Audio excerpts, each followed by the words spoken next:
Suppose करो हमें अपने बच्चों को स्पोर्ट्स के लिए भेजना होता है, हमें स्विमिंग के लिए कोई अलग तरीके की एक्टिविटीज़ हमें सिखानी होती है, तो हम उसके लिए एक कोच अपॉइंट करते हैं। हर चीज़ के लिए हम एक कोच अपॉइंट करते हैं, इवन ट्यूशन के लिए, अपनी उसकी स्टडी मटेरियल, सब चीज़ों के लिए हम एक कोच अपॉइंट करते हैं।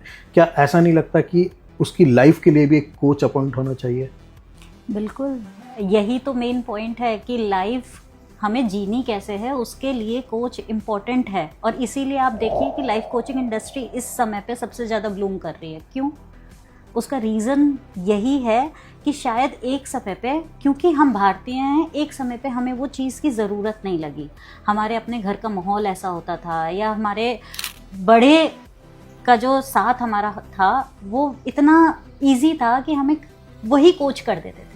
आज के समय में हर किसी को एक इंडिविजुअल कोच चाहिए कि वो समझ पाए कि उसको लाइफ कैसी अपने लिए क्रिएट करनी है। मैं तो इसको अपनी लैंग्वेज में इस तरीके से बोलना चाहूँगा चारू जी कि अगर हमारा कर्क लगन है, कर्क लगन का अगर लॉर्ड हमारा 6th हाउस में चला गया, मतलब अगर लगन लॉर्ड 6th हाउस में चला गया, यानी वो भी किसका, कर्क लगन का, कैंसर असेंडेंट का, तो उसको बहुत ज़्यादा सख्त ज़रूरत है लाइफ कोच की। मतलब अगर मैं कहूँ कि अगर मैं कोई कुंडली देख रहा हूँ तो उसमें मुझे दिख गया कि ये असेंडेंट, ये कर्क लगन है, कैंसर असेंडेंट है, तो उसको लाइफ कोच की बहुत सख्त ज़रूरत होती है। क्या मैं ये बोल सकता हूँ? आजकल ये लोग सुनने के लिए तैयार नहीं है कि नहीं क्या मैं साइकिक हूँ। वो इस तरीके के क्वेश्चंस हमसे पूछते हैं कि नहीं मुझे कोई ज़रूरत नहीं है कि मैं साइकियाट्रिस्ट के पास क्यों जाऊँ। तो क्या ये सही है?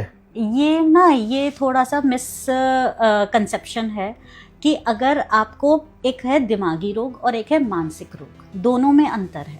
तो साइकेट्रिस्ट जो फोटे डील करते हैं वो जब हमारी बॉडी गलत केमिकल्स प्रोड्यूस करने लगती है जो केमिकल्स रिक्वायर्ड नहीं हैं, उस समय पे शायद हमें दवाइयों की ज़रूरत लगती है उसको सही करने के लिए।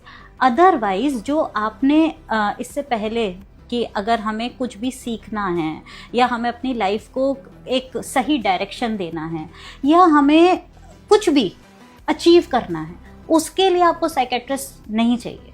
उस समय आपको कोच चाहिए जहां आपको अपने मन पे काम करना है, अपनी थॉट्स पे काम करना है। लोग कहते हैं कि हम सोचना नहीं चाहते लेकिन हम सोच रहे हैं, दिमाग में ख्याल अपने आप आ रहे हैं, उस समय कोच लगता है। तो हम ये कह सकते हैं कि life coach is not equal to psychiatrist. बिल्कुल नहीं, लाइफ कोच एक अलग चीज है और साइकाइट्रिस्ट एक अलग चीज। बिल्कुल, दोनों बिल्कुल अलग हैं।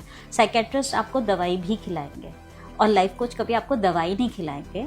उनका दवाई एक छोटे छोटे असाइनमेंट्स होंगे, माइंड टूल्स, टेक्निक्स होंगी जो आपको दी जाएंगी, और जब आप उसको अच्छे बच्चे की तरीके से करो